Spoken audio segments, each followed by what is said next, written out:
சென்னையை அடுத்த அம்பத்தூரில் குடும்ப தகராறில் மனைவி தாக்கியதாக கூறி ரத்தம் சொட்ட சொட்ட கணவன் காவல் நிலையத்தில் புகார் அளிக்க ஓடி வந்ததால் பரபரப்பு ஏற்பட்டது. முதலில் அந்த காட்சிகளை பார்க்கலாம்.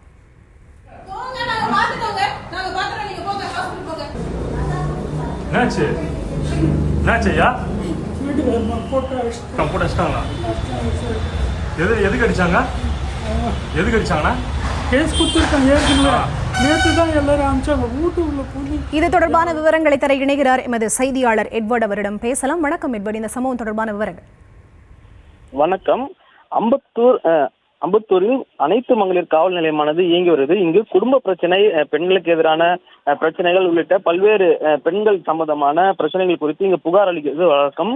இந்த நிலையில் மாலை வேளையில் முதியவர் ஒருவர் தனது தலையில் துணி வைத்தபடி உடல் முழுவதும் ரத்தத்தால் தோய்த்து தனது உடல் முழுவதும் ரத்தம் நிறைந்த நிலையில் அனைத்து மகளிர் காவல் நிலையத்திற்கு நுழைந்து தனது மனைவி தன்னை தாக்கி விட்டதாக புகார் அளித்தார்.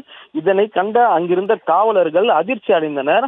அந்த முதியவர் உடல் முழுவதும் ரத்தம் சொட்ட சொட்ட காவல் நிலையம் வந்து தனது மனைவி மீது புகார் அளிக்க வந்திருந்த நிலையில் பெண் காவலர்கள் அந்த புகாரை ஏற்காமல் அவர் முதலாவதாக மருத்துவமனைக்கு அனுப்பி வைத்தனர்.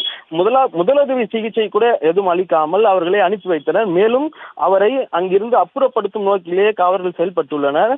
அந்த கணவருக்கும் மனைவிக்கும் இடையே ஏற்கனவே தகராறு ஏற்பட்டுள்ளது. இது குறித்து அவர் ஏற்கனவே அனைத்து மகளிர் காவல் நிலையத்தில் புகார் அளித்து விசாரணை நடைபெற்று வரும் நிலையில் இன்று அவரது வீட்டில் இருக்கும்போது மனைவி மற்றும் அவரது உறவினர்கள் சிலர் அவரை வீட்டுக்குள் புகுந்து சரமாரியாக தாக்கியுள்ளனர். இதில் தலையில் பலத்த காயம் அடைந்த அவர் தலையில் ரத்தம் சொட்ட சொட்ட நேராக அனைத்து மகளிர் காவல் நிலையத்துக்கு புகார் அளிக்க வந்துள்ளார். இந்த காட்சிகள் தற்போது வெளியாகி பெரும் அதிர்ச்சியை ஏற்படுத்தியுள்ளது.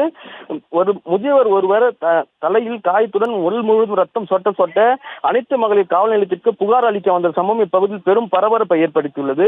இந்த புகார் குறித்து அனைத்து மகளிர் காவல் நிலையம் தீவிர விசாரணை மேற்கொண்டு வருவதாக தெரிவிக்கின்றனர். விவரங்களுக்கு நன்றி எட்வர்ட்.